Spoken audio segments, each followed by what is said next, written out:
Yes.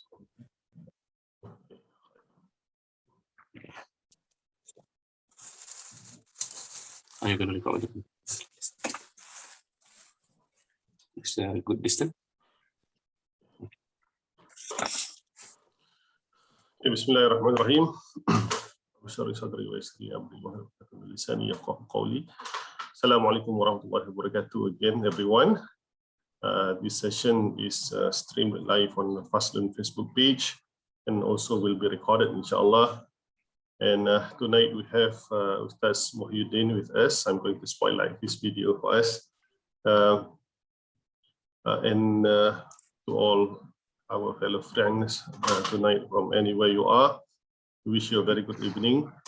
And today is the first session of 8 minimum, inshallah, of 8 that Ustaz Muhyiddin is going to help us to discuss about one of the most important topic that I guess we all need, especially if we hear educators, teachers, or anyone who is involved directly or indirectly in education. So the title of this session will be Concept of Education in Islam, from the book of Syed Muhiyuddin Al-Attas.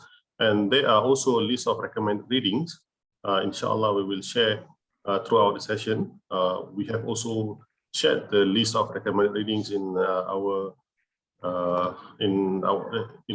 WhatsApp and Facebook group, if I'm not mistaken. But don't worry, we are going to share them again. So hopefully, this session will also be a discussion. So you are welcome to ask questions, or you are also welcome to answer if any questions are asked by Ustaz Muhyiddin, inshallah.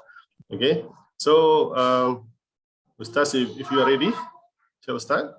Yes. Inshallah. Okay, so I'm going to pass the floor to Ustaz Muhyiddin. Tafadhal mashkurah, Ustaz. If I speak like this, can you hear me? Is it all right? Yes, it is. Yes, it is. Alhamdulillah. Alhamdulillah. Bismillahirrahmanirrahim. Alhamdulillahi Rabbil Alamin. Wassalatu wassalamu ala ashrafil anbiya'i wal mursalin. Sayyidina Muhammadin wa ala alihi wa sahbihi ajma'in. We praise Allah subhanahu wa ta'ala for giving us this opportunity to discuss a very important topic, that is the topic of education. And when we speak in English, or perhaps any modern European language, on the subject of education, within the academic disciplines, they usually tie the relationship between education, culture, and civilization, because these three terms are somehow interrelated. Let us say education is the process of transmitting and augmenting culture within a civilization. There we have now tied between these three terms. The term education derives from the Latin educare, which is to bring out something from someone. It has then acquired a more technical meaning to be that which is formally, informally, and non-formally transmitted between the teachers, who may include the society, the family, the parents, and any educational agents, and the recipients, which are the students, typically children, younger members of society, and sometimes throughout one's life, let us say. I have chosen to speak in the first session to introduce the notion of education, or rather educational theory and history in the Greek civilization. So I suppose, since our choice is to begin with the Greek civilization, a justification is in order, especially because the concept of the title of the series is the concept of education in Islam. In why the concept of education in Islam requires that we ought to teach.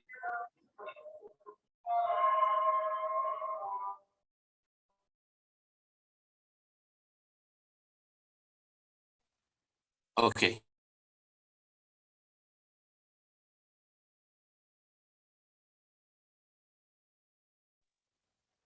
Okay. Okay then, thank you. So as I was saying, where the history of education is concerned, why must we begin with the Greek?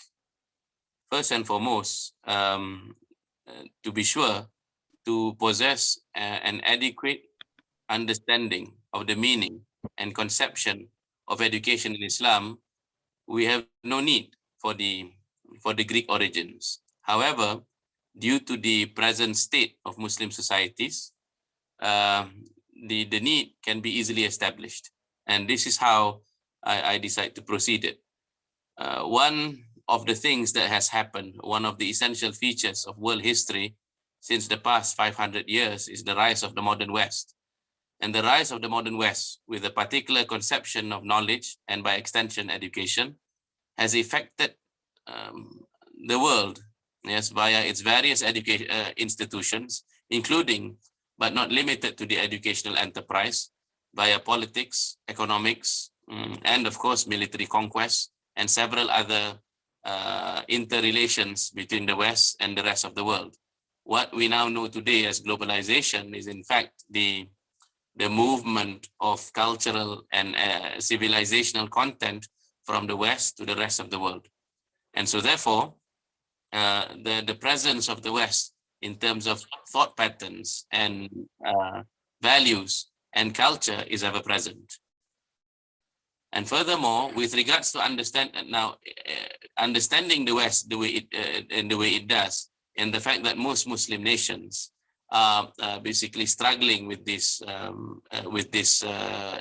foreign element that has come to penetrate Muslim nations, we must know that Western culture, despite having Europe as its immediate origin, is Hellenocentric in nature. Hellenocentric, meaning to say Greek-centered. Yes, the Hellenocentric nature of the West, where culture is concerned, is undeniable because despite I'll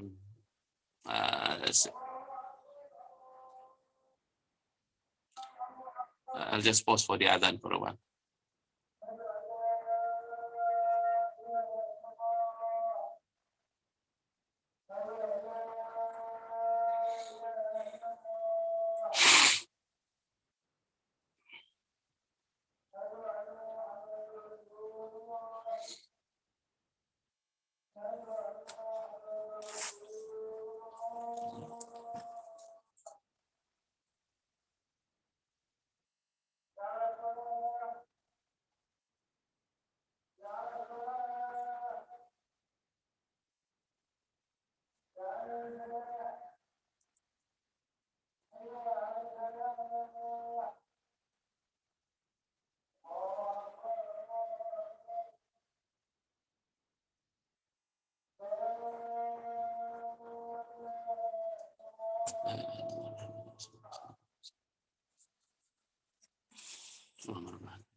All right, to proceed. So I said that the Western nations, despite possessing their own, let us say, mythologies amongst the European peoples of the Germanic, Frankish, as well as the Norse, Icelandic tribes, what they do not deny is that when they contemplate the higher sources of culture, it is the Greeks that they consider to be the cradle of civilization. To give an example, in the realm of literature and philosophy, it is true that they possess their own, let us say, fables, that they possess their own mythologies in the Norse gods and the English kings, Beowulf, Cinewulf, all this sort of poetry that is the source of their, let us say, immediate culture. However, as we know, the more cultured elements of society in the universities, amongst the professors and the intellectual circles, it is rather the Homeric poems that they contemplate. It is rather the writings of Plato and Aristotle. And even when they contemplate the near modern thinkers and literary personalities such as Shakespeare, we know that Shakespeare takes most of his cultural cues from the Greco-Roman world. So therefore, the discussion of philosophy, the discussion of educational theory in the West cannot avoid the Hellenic origins. That's one. And secondly, in terms of a more practical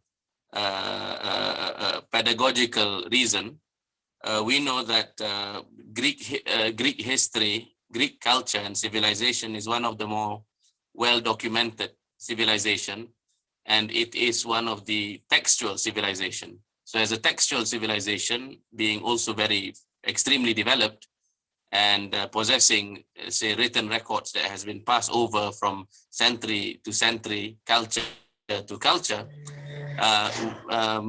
the years and amount of labor that has been established in order to focus on the Greek civilization has given us a good case study, in the sense that we possess writings on history, philosophy, political science, and the various subjects, including the detailed description of the educational theory and practice amongst the Greeks. So it will serve as a good comparison when we later on study the concept of education in Islam, having its root in the Quran and in the prophetic practice, and the various institutions that would later develop in the history of Islamic civilization.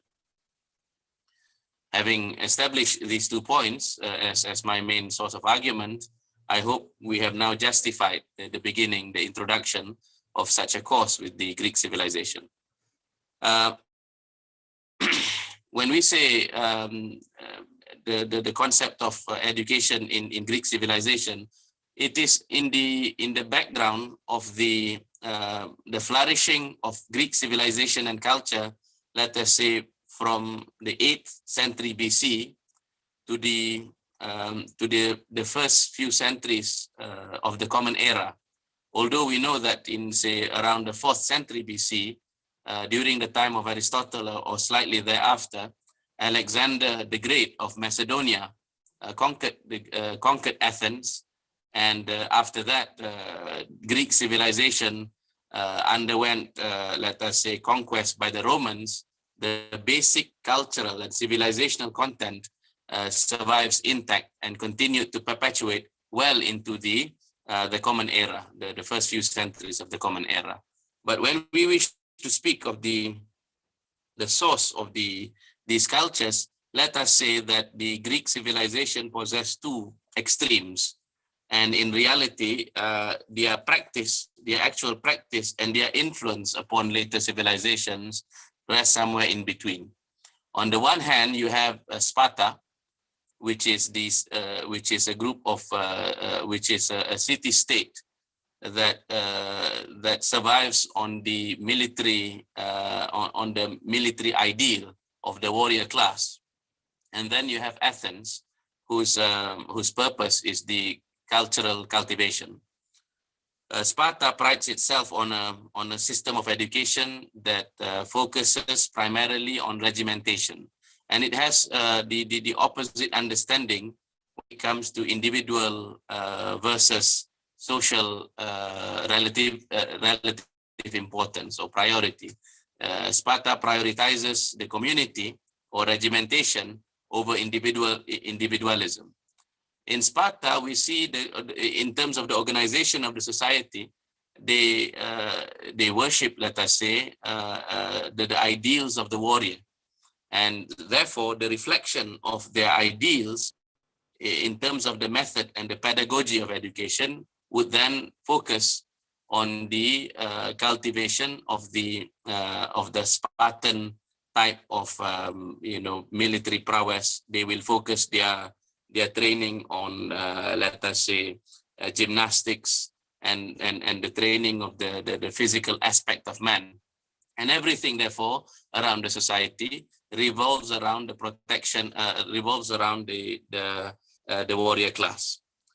On the other hand, you have Athens. Yes, Athens as a city-state prides itself more on the values of the development of liberal education. It is precisely in Athens that we see the sophistical movement.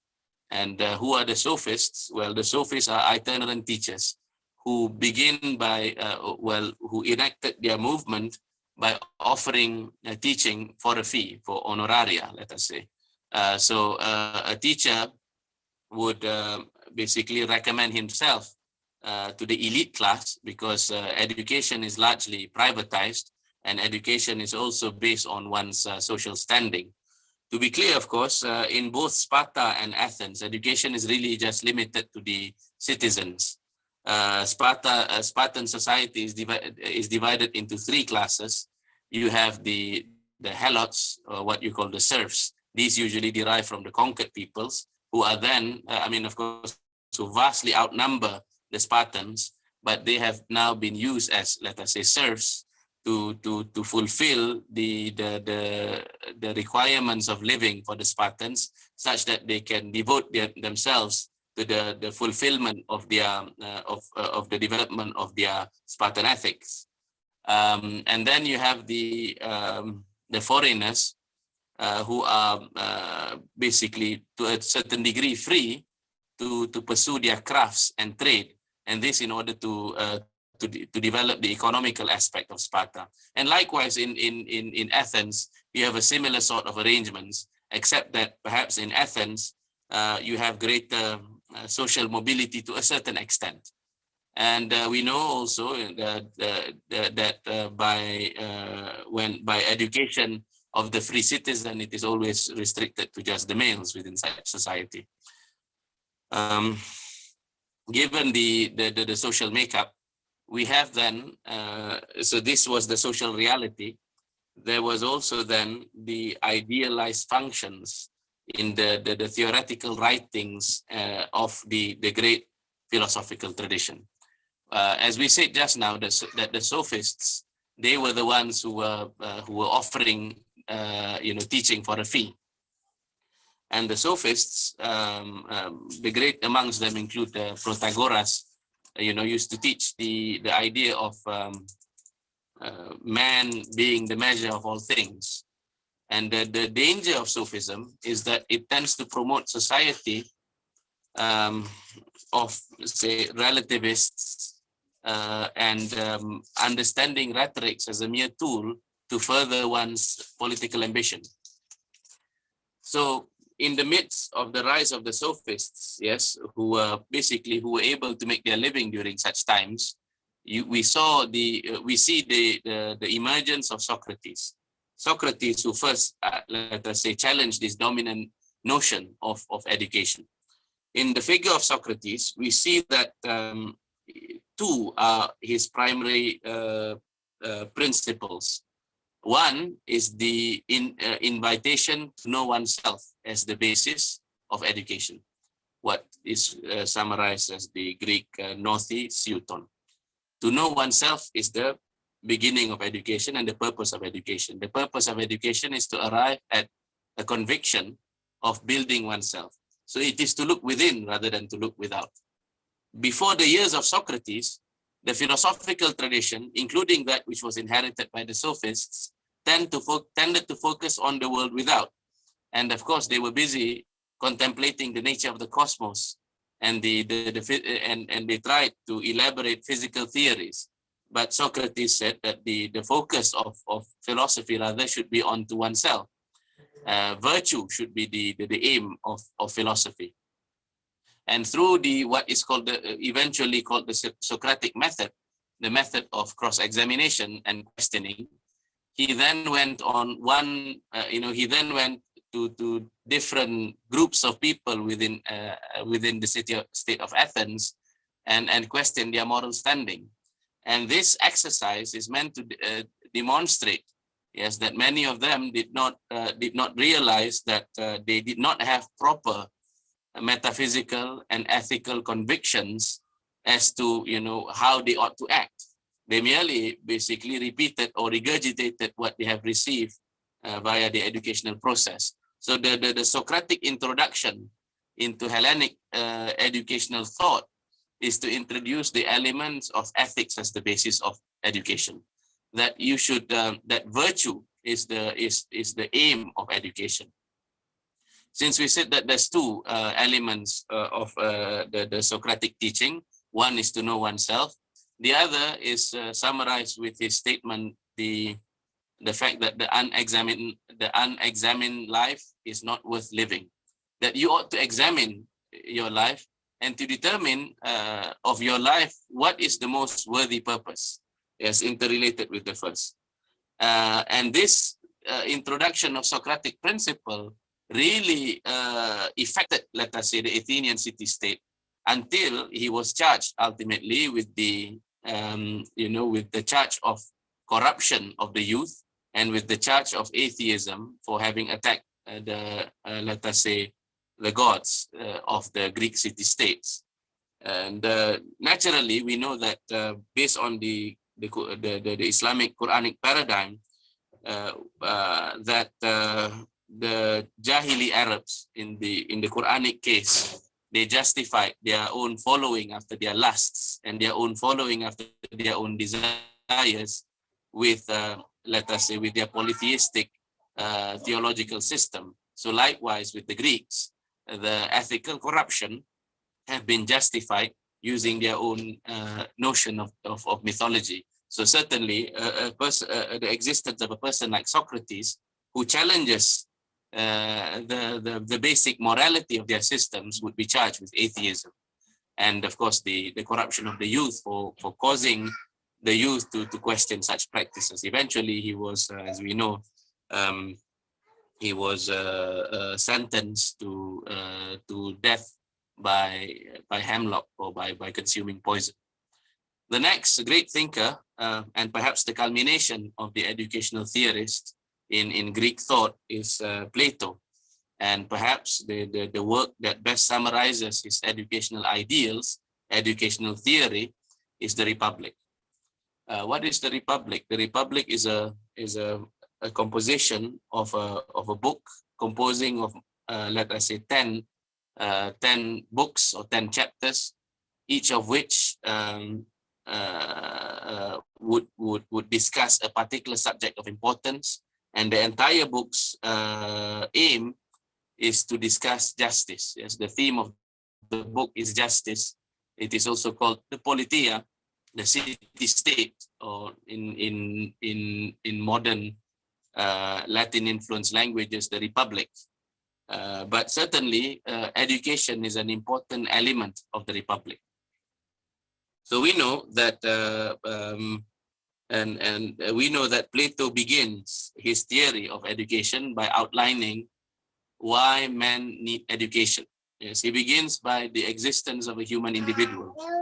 The existence of a human individual is basically, let us say, precarious. Yes, the existence of an individual divorced from society is difficult. We can imagine that an individual living on his own would find no ability to truly develop his cultural aspect, his intellectual aspect, because most of his time would be spent just to provide the basic circumstances for living. So therefore, this became the logic whereby an individual forms a family, and family forms the community. With the basic community of a village, then the basic needs becomes fulfillable, let us say.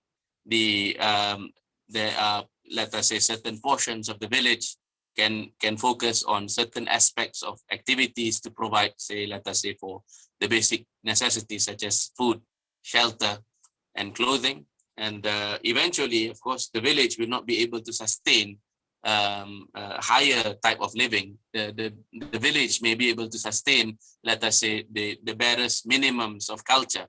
And they may, for example, they may entertain themselves with the basics of culture. And eventually they recognize that from the village setting, they need to develop themselves into a sort of a city before you can have more complex needs being fulfilled. With the arrival of the complex city, so you can imagine how from the basic, from the living that merely fulfills basic necessity, they can increase in terms of their living complexity to such an extent that they can provide for luxurious goods. Yes. So from just basic necessity of food, shelter, they can now think about cuisine. They can speak about when it comes to clothing, no longer just basic clothing, but fashion and culture.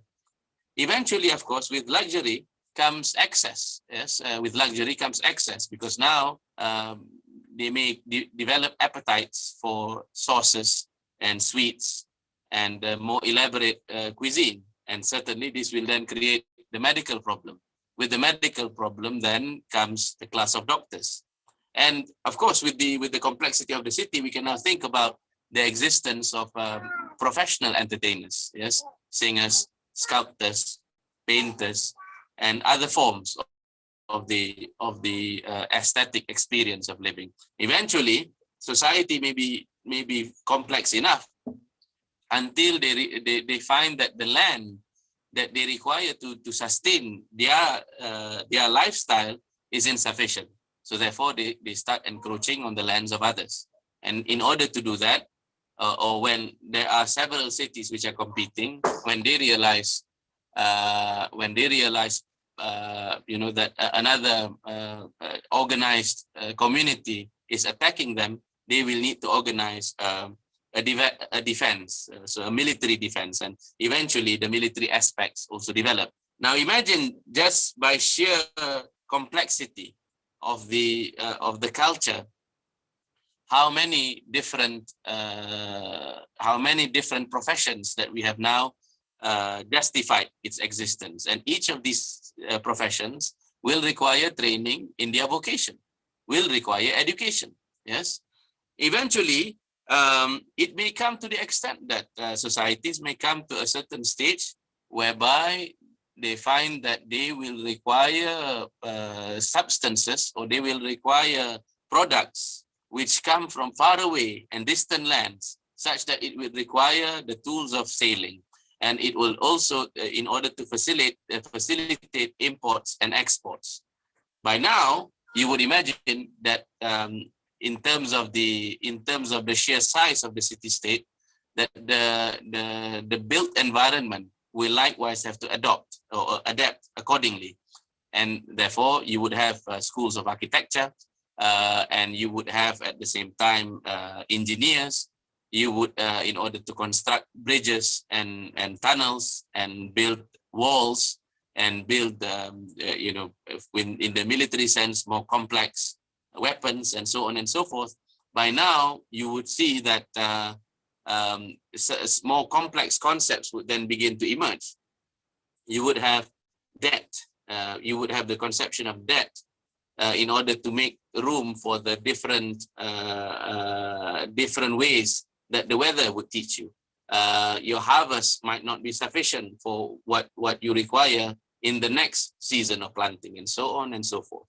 I hope by now it would become clear for you that with this level of living, yes, with this level of civilization, laws and regulations would require to be more complex, yes, necessarily, because there is now room for injustices. There is now room for corruption, and so on and so forth. With this basic setting, we come to perceive, therefore, the need for order. Yes, the need for order, and the need for proper leadership. And this is the first justification, therefore, of political philosophy with regards to the existence of a chieftain, a king, and in certain societies, prophets, teachers, and so on and so forth, to teach the moral requirements of the sustenance of the city. And this Platonic route of argumentation is not very much different from that which is taken by Professor Naquib Al-Attas in the concept of religion and the foundation of ethics and morality. To be sure, Professor Al-Attas, when he did an analysis, or to be clear, when he did an analysis of the term deen and its relation to Medina, its conceptual relation to Medina as the place where the deen is enacted, and the Medina as the basis of tamaddun or civilization, he made the root, yes, of dain as debt as the basis of the complex relations. Yes, and he also made the notion of the Dayan, the ruler of the city, and the Medina as the place wherein deen is enacted, and how religion, as in Professor Attas's argument, is practicable in the complex societal formation. And furthermore, the fact that deen as religion is the basis and the foundation that allowed for the gradual development of society until they can attain to such heights. Are you following my argument so far? Okay. I don't want to get too carried away. But anyways, so imagine now all this, all the city that we have now drawn in thought. We have now drawn the city in thought. Basically, we have drawn a city with words. Now, in this city, since there are so many different needs of people, how do you imagine justice is to be served? Well, you can imagine the Spartan solution would be that you would, in order for you to enjoy the kind of leisurely lifestyle, you would conquer other peoples and you would make them your serfs. Yes, or in the Indian civilization of old, you will see that their solution is to develop the notion of castes. Yes, with the Brahmanic caste and the several other castes, like the castes of the warriors. You would have the case of the Brahmans, who are the only ones who basically truly develop philosophic and spiritual thought, and you have the other classes involved in their own actions and activities. And in the Indian caste society, you find that these castes are somehow hereditary, meaning to say that that there is no mobility between one caste and another. Marriage is also determined based on caste, and furthermore, the social order is maintained via the perpetuation of the belief system that allows for such things to happen. So therefore, some sort of hierarchy or organizational principle is required. So in the Greek case, or in the Spartan case, it was through conquest and the maintenance of military powers. So Plato wanted to solve this issue, because he being a philosopher, being committed, let us say, to the pursuit of truth, Plato wanted an argument whereby you could have a significant portion of the population freely accepting their roles, as if to say that by fulfilling their roles as craftsmen, as carpenters, as workers, as tradesmen, that they are in truth fulfilling their purpose of existence. Whereas an aspect of society who are, let us say, the protectors, the auxiliaries, the soldiers, they are also at the same time fulfilling their roles, and the guardians, who are the philosopher kings, the rulers, they are also fulfilling their roles. In order to justify his philosophy, Plato said there is a necessity to permeate or to spread what is called the myth of the metals. According to the myth of the metals, it is said that, let us say that human beings by nature are born mixed within their natures certain types of metals. Either you are composed largely of bronze, or you are composed largely of silver, or you're composed largely of gold. Those with the natural aptitude of intelligence and the love of the good. Yes, so they have to love the good and they have to have the capacity for wisdom. These are the ones who are said to have been mixed with gold. They are naturally destined to rule.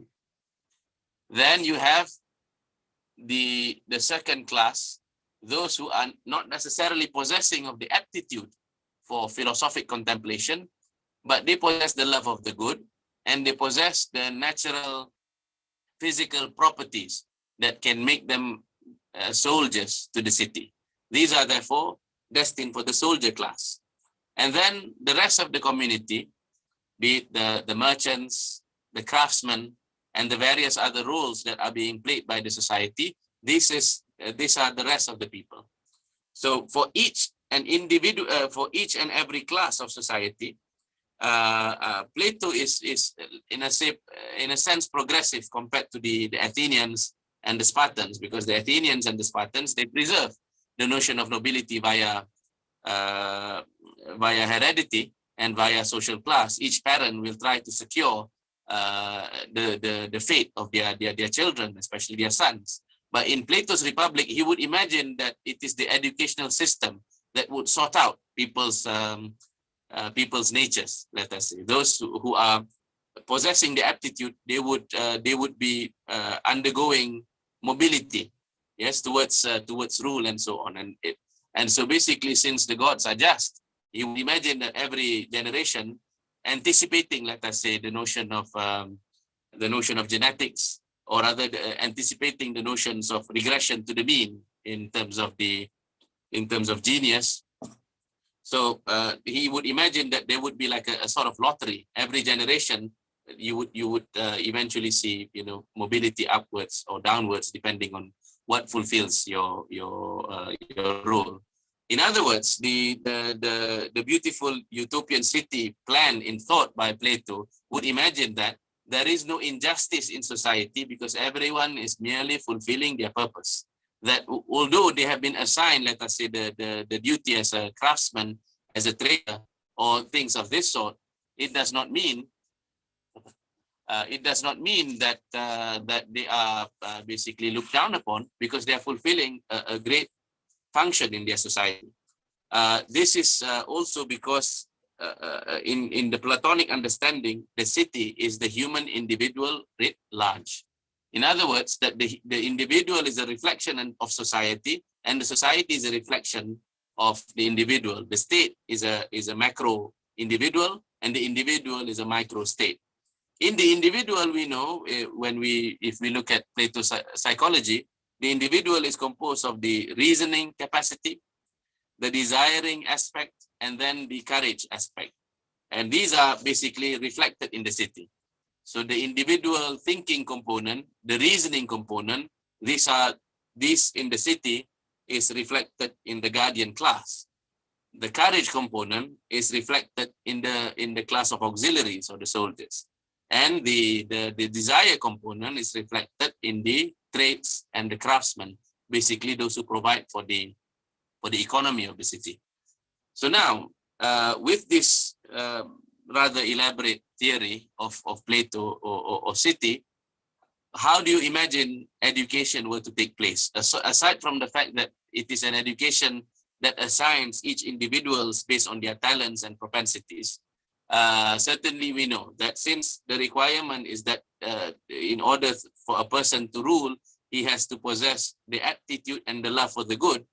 The individual who is trained to be ruler, yes, the truly revolutionary idea in Plato is the fact that he was amongst the first to point out that whereas you have in his society of Athens, for each and every craft, a sort of vocational school for it, a guild that you would have to join in a sort of apprenticeship before you can be a skilled, let us say, ship captain, a skilled carpenter, a skilled smith, ironsmith, and so on.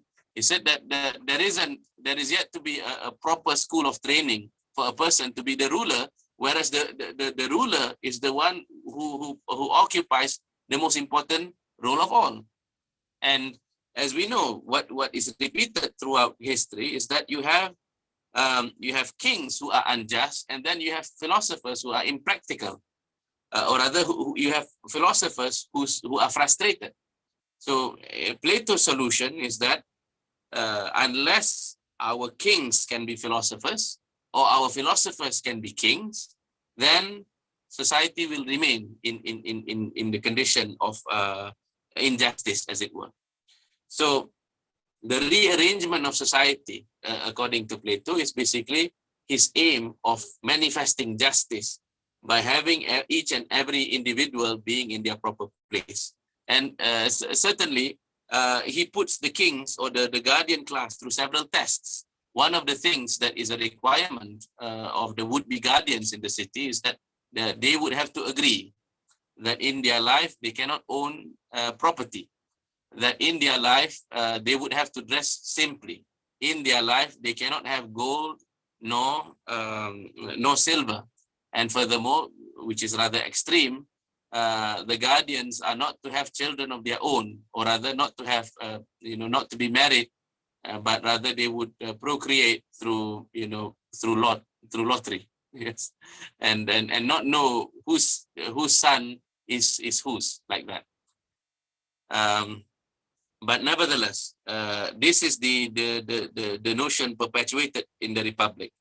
Behind this, behind the crafting of the Republic, Plato's educational theory also spoke about what is, with regards to the individual, general principles of what constitutes the most worthy education.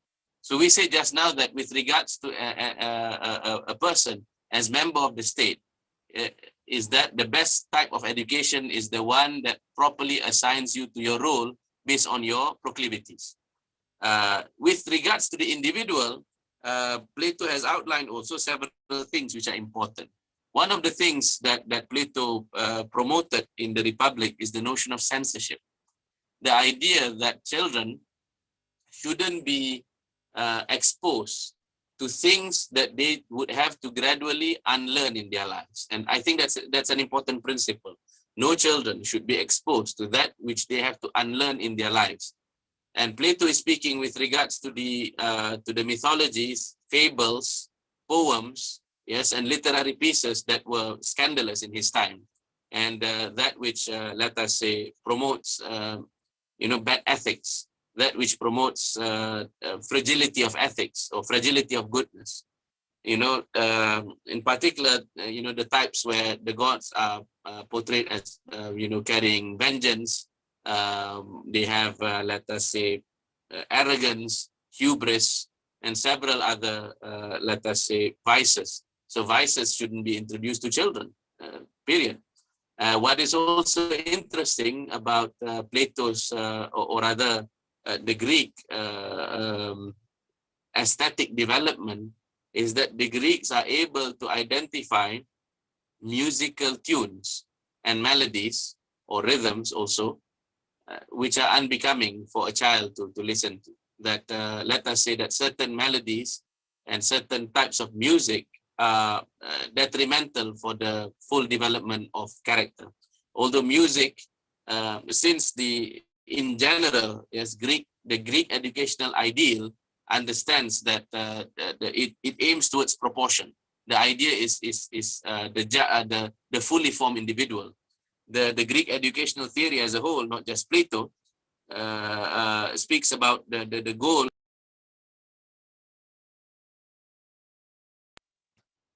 Let us say, train in gymnastics, train also in music, train in mathematics, and these are as preparation, what we call propedeutic sciences, as preparation to study the more abstract sciences, beginning with politics and then culminating in philosophy. So as we said just now, that the censorship is important, and secondly, that children, and this I think is in agreement with the Al-Ghazali's notion of education, that children should be prevented from excess. Yes, and the prevention of excess with regards to children is a requirement to produce temperance, because the aim of Greek education are the cardinal virtues. What are the cardinal virtues? First and foremost, it is wisdom, which is translated into Arabic as al-hikmah, consisting of both theoretical as well as practical wisdom. Secondly, it is justice, the ability to put things in their proper places and to place oneself in its proper place.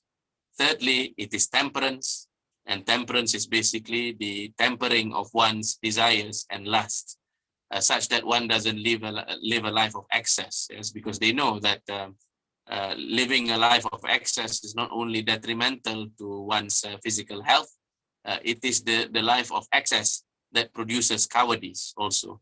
And it is the life of excess that produces love of money. It is the anti-patriotic feelings and so forth. And then eventually it is, and then the fourth cardinal virtue is courage. So therefore, since these are the aims of education, with regards to courage, the children, yes, are to be trained to see contests, athletic contests, and we know that the gymnasium is an integral component in Greek education, more so in Sparta, but also in Athens, in the sense that the gymnasium is a place of training. And they have the origins of what is today the Olympics Games, in which basically these games are a means to develop certain character that they so desire, like courage, sportsmanship, and discipline. And we will see that amongst the trainings that they involve themselves in, it includes, wrestling, throwing of the discus, javelin, and as I said, running also, in the origins of what would later become the decathlon, and then the several other sports that would persist into modern times. So now that we have given a basic survey, let us say, of what the educational content is, that it is meant to produce virtues, the additional, so basically what Plato thought was hardly original, in the sense that it originated out of nothing. Rather, the brilliance of Plato is to be able to present it in a synthesis, to present it in such a way that, being an idealist philosopher as he is, he combines the best of Sparta, the best of Athens, the best of the musical / physical education, and the love of proportions, and at the same time it culminates in the figure of the philosopher king. And this is in order to produce individuals, yes, individuals who are regimented, but at the same time finding themselves individually fulfilled. And why is this such a pressing question for Plato? And why would it continue to be a pressing question for Aristotle? And why was it also something that let us say involved the Greeks for generations? It is because the Greeks were living in a very difficult situation with the threat of the wars coming from the Persians, and then eventually they became conquered by the Macedonians. But for centuries they have lived under the shadow of the conquest of the Persians. And one of the things that they noticed about themselves that contributed to their weakness was their lack of unity, because unlike the Persians, who were committed to the teachings of Zoroaster, they had nothing within them, that could combine them. Each city-state was proud of their own deity, and the sophists merely exacerbated the situation by promoting an ethic of individualism, whereby each individual is after himself. So to do an evaluation of all this Greek inheritance and how it carries over to Islamic thought, and then it carries over to Western thought until modernity, one of the things that I suppose the continuing thread is the fact that the Republic never really took shape in human form, because Plato himself, whenever offered the opportunity to tutor young princes, found that the young princes were either not bright enough to be able to carry on the roles and responsibility, or perhaps simply not interested, and at the same time, no hereditary line would be willing to accept a person who is of let us say of extraordinary physical and intellectual capacity. This is unlike the Israelis, as mentioned in the Quran. We know one particular case in the Quran whereby during the reign after the time of Musa alayhi salam, when the Israelis were dispersed, they asked their prophets to ask God to provide them with a leader that can lead them into victory.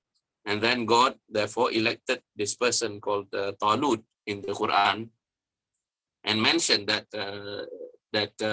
although they were not pleased with the choice, because this I think Saul, I suppose in the biblical name, this Talut, he did not come from the richer tribes, but he came from nobility, yes, of the 12 tribes since the time of Moses. But Allah subhanahu wa ta'ala preferred him by saying, وَزَادَهُ بَسْطَةً فِي الْعِلْمِ وَالْجِسْمِ.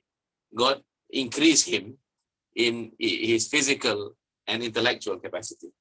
And these are the two criteria through which, when those who trusted God's promise and command, they were led to victory. And David or Dawood, who was part and parcel of the army, who was still a young man, then defeated Goliath in that campaign. So basically, only under divine guidance would humanity who are invested in power give up, let us say something like that, even then with such difficulties. Yes.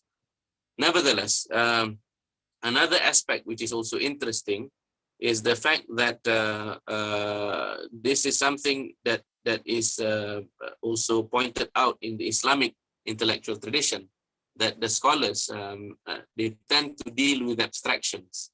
So it is very difficult to find a scholar or / philosopher who would be able to rule properly, because ruling, on the other hand, requires testing. Ruling requires on your feet reasoning, and ruling requires basically charisma and several other characteristics which might not be joined together with the other talents of the scholar, which includes, quickness of understanding, facility of memory, and several other traits. So the solution in the Islamic, amongst the Muslim scholars, is that the rulers should subject themselves to scholars. Yes, and the rulers should have a council of scholars who would regularly advise the rulers. But every now and then, you would have an exceptionally talented person. It is not impossible that both qualities can combine. And in particular, the Prophet ﷺ is the culmination of that. And then you have in the Khulafa al-Rashidin several of these characteristics. And then from time to time, you did have scholar kings and so on. I think that should conclude our basic survey of the Greek educational thought and its relation to modern conceptions. Do we have any questions from the audience? I suppose, Aizuddin, you can take the session from now. All right. Jazakallah khair, Ustaz. That just now concludes our first session, Alhamdulillah. The floor is open for anyone. If you have any question, you may ask verbally, or you can also type your question under the chat section. But while we're waiting, Ustaz, can I ask you a question? Yes. Inshallah. Okay. This is just now you mentioned about how Talut is raised among the commons, physically and intellectually, right? So my question is, perhaps this is something related to linguistic meaning. Is actually being intellect and being educated is the same thing? Because this in Talut case, right? His intellect is being raised. His quality of intellect is being raised, right? So does that means that one now being educated is as the same as being intellectually improved or better? So that's my question. Okay. Well, to answer that question, first we have to understand what is education. Well, education, as we know, is a special province of humanity. Is a special province of humanity. We know that within the animal kingdoms, that the rest of the animals, they can receive to a certain extent some degree of training through what is called operant conditioning. Yes, but that nothing really magnificent has actually nothing magnificent has actually been achieved. Fascinating, I can agree, but magnificent, not necessarily so.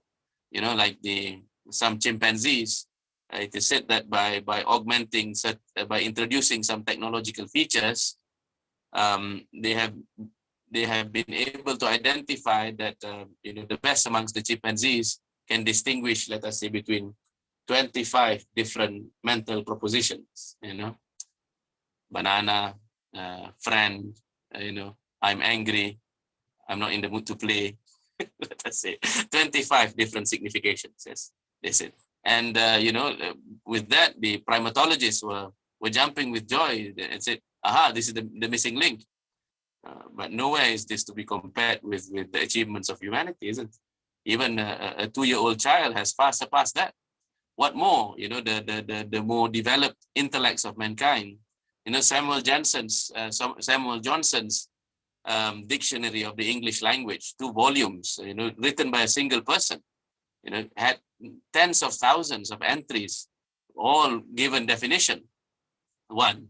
And then if you compare this with the achievements of the Islamic intellectual tradition, when you look at a single intellect, the likes of Ibn Mandur, look at the different varieties of significations that he has provided. And this is the work of one man. And if you look more sincerely, more seriously into the products of human civilization, you will find that certainly Allah subhanahu wa ta'ala has honored mankind. وَلَقَدْ كَرَّمْنَا بَنِي آدَمَ, has honored mankind. And the difference between mankind and the animals is not merely a difference in degree, yes, but it is a difference in kind altogether. 1.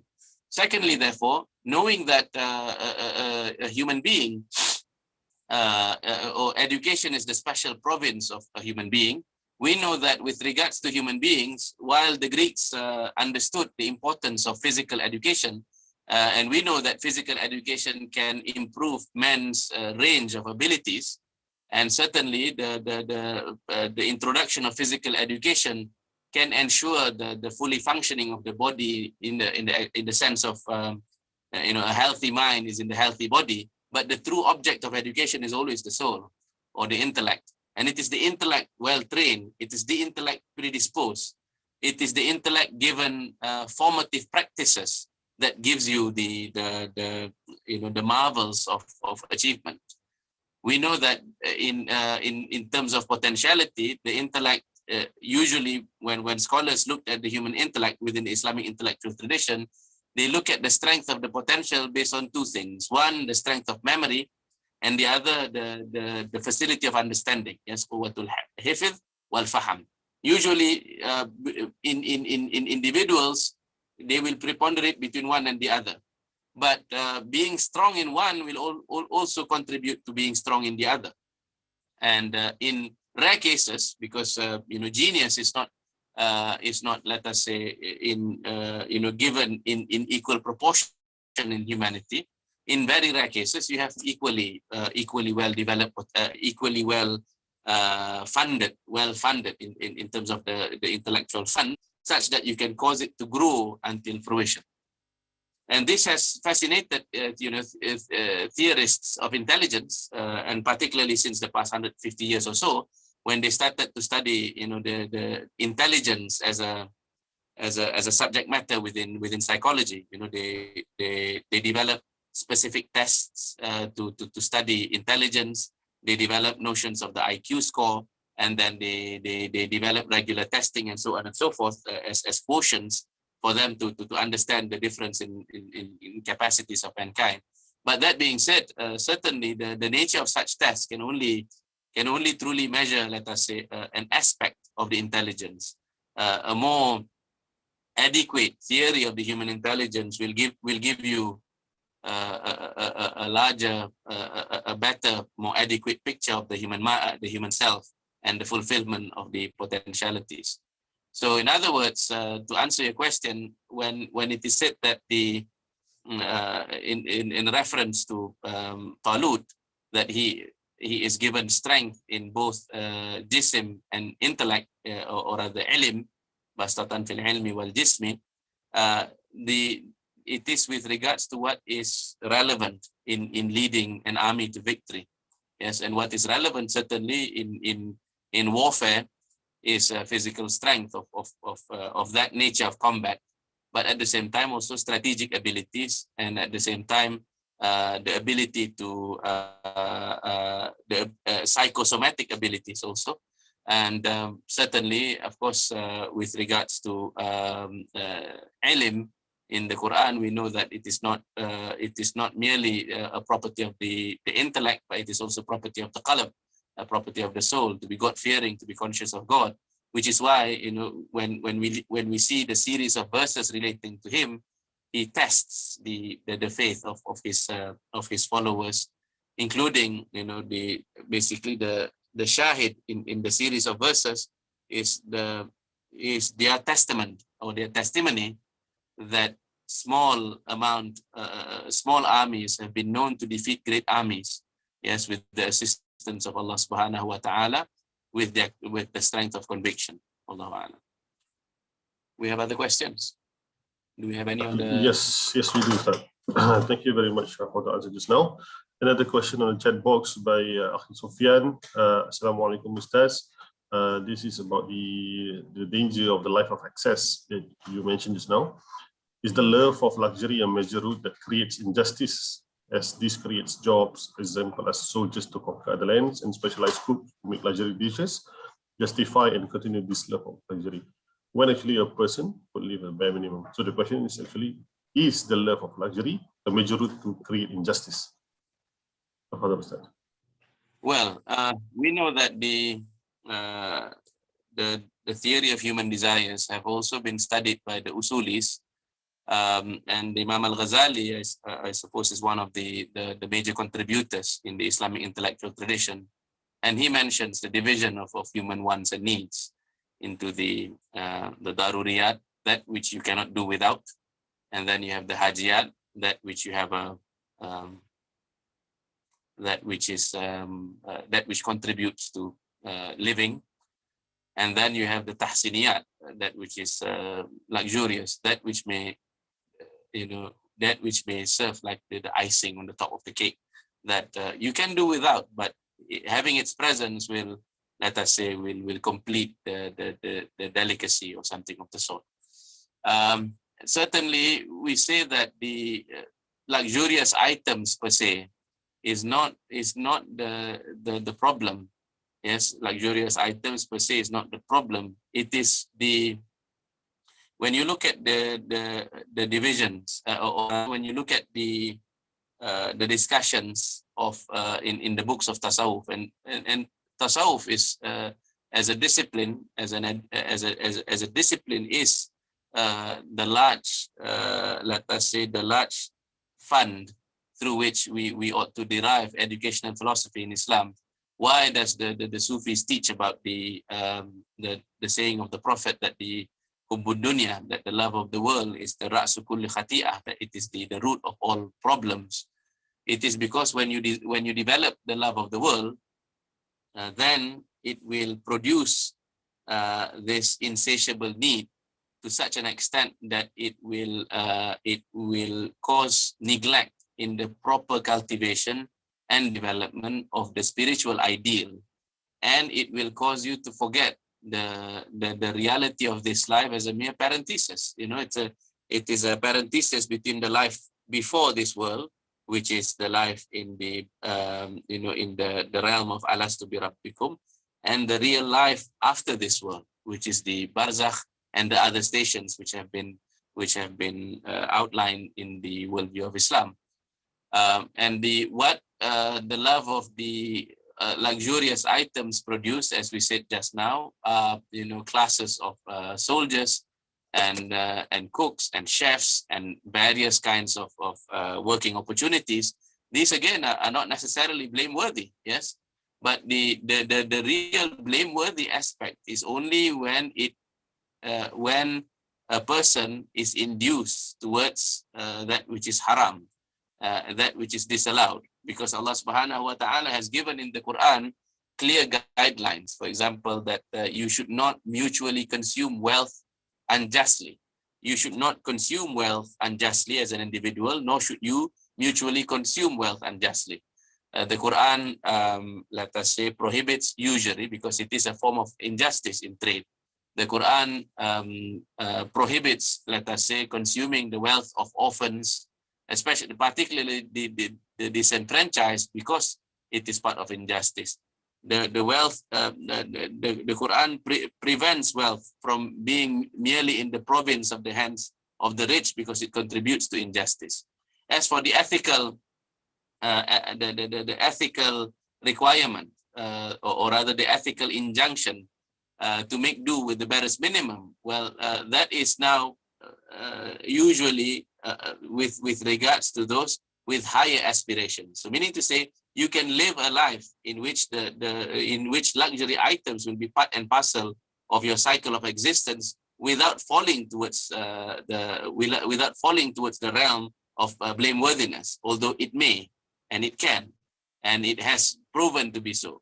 But on the other hand, those who have those who have won, or rather those whose hearts have discovered the higher source of pleasures, the higher source of true, real, satisfying pleasures, understood that it is in the spiritual goods that ultimately that a person should busy himself with. Yes. So how, on the other hand, when we look at society, we see today that the real problem that has impacted the world with the modern Western conception of knowledge, free from any cognitive, free from any normative restraints, is the fact of the loss of discipline. And when we say loss of discipline, meaning to say to consume with temperance, yes, the discipline to consume the world's wealth with temperance, and then without any normative restraints, they have started consuming from between themselves.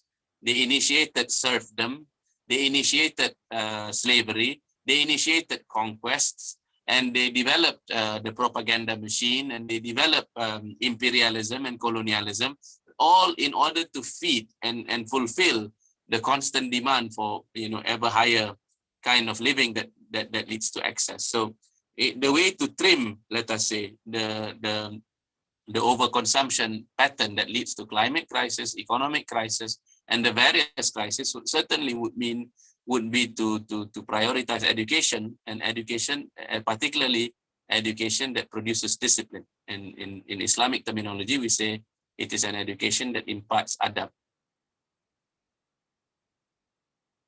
All right. Okay, thank you, Ustaz. And Brother Sufyan, I hope that answers your question, inshallah. Thank you, Ustaz. Yeah, alhamdulillah. And now another question by Brother Ikhwan. This is about the Al-Attas, the concept of nafas. Assalamualaikum, Ustaz. How does the concept of nafas in Al-Attas play a role in the mind of the Muslim? So, okay. Well, I suppose by nafas there, I think you refer to the Professor Al-Attas's elaboration of the concept of nafas vis-a-vis Al-Habib Umar bin Abdul Rahman Al-Attas, the composer who has been identified as the Qutub Al-Anfas. Professor Al-Attas then proceeds to describe the nafas, yes, as being related with it is an important term which is used in hadith nomenclature, or rather in the terminologies which is used by the Prophet as found in some of his hadith.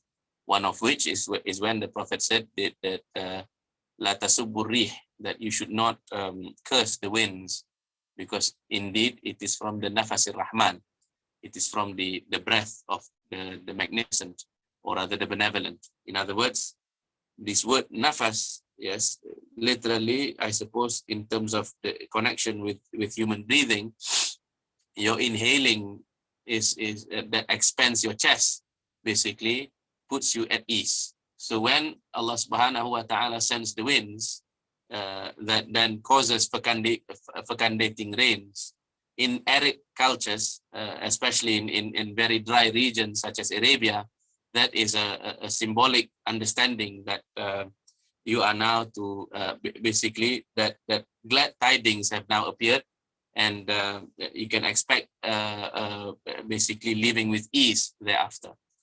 So therefore, in relation to the Sahibul Ratib and his and as the composer of the Ratib, as the Qutub Al-Anfas, Professor Attas is trying to tie the relation of the ratib being an invocation of adhkar that you read regularly, that it causes inshirah, that it causes expansion in your breast. How is this related to educational theory? Well, it is, I suppose in the coming weeks we will deal with this more, but since you asked this question now, the basic idea is that the Muslim lives his life with a different world picture compared to the secular world picture. In the Muslim world view, life view, God is never separate, yes, and your actions is not separated from its metaphysical consequences. And the Muslim will undergo trials and tribulations in his life, and sometimes in the age of difficulty, this is where your practices in awrad and adhkar will contribute immensely to your living. So it goes as to part and parcel of the educated Muslim, therefore, is his knowledge that he needs to cultivate good spiritual practices. Allahu A'lam. Thank you. I think we can take one final question. Okay, all right. I was about to say that, inshallah. So maybe for tonight, this will be our final question, inshallah. Assalamualaikum, Ustaz. It was very interesting when you mentioned about intellect is the object of education. The intellect as the object of education. With regard to this, how can someone be aware and conscious on how the intellect works? How can someone be aware and conscious on how the intellect works? Plus, how can intellect be conjoined with the soul so that both of them work in parallel and not opposing each other, since the intellect, soul, nerves, and qalb are referring to the same entity of different name? So, how can someone be aware and conscious on how the intellect works? Yes, of course, as we know, Islamic psychology is even more dynamic than what the Greeks have understood, because Islamic psychology does not rely merely on the method of introspection as how the Greeks implemented. With introspection, you merely can be aware, I suppose, of the conscious aspect of your intellect, which contains within it the reasoning principle, the desiring principle, and then the affective principle. Yes, that which is immediately apparent via the method of introspection is these three things: that a man is thinking, a man is desiring, and a man possesses emotions, affect. Yes, so affect, will, and intellect. But the Quran, which is from Allah subhanahu wa ta'ala, the creator of mankind, unveils to us, reveals to us that even the intellect of which we think we know, yes, we know but a little portion of it. And that which is given in the Quran, even then Allah subhanahu wa ta'ala said, "Qulir ruh min amri rabbi," that say that the spirit is of the affairs of our Lord, and you have not been given knowledge of it except a little. And that little which is given via revelation is, subhanallah, is immense, because it describes the intellect as part and parcel of it is an aspect of the soul. It is the spiritual organ of cognition, but the intellect is not to be separated from the qalb, from the ruh, and from the nafs. And furthermore, that the province of knowledge of the intellect extends in terms of its horizons beyond the a priori mathematical principles of logic. It extends beyond the empirical world of the alamu shahada.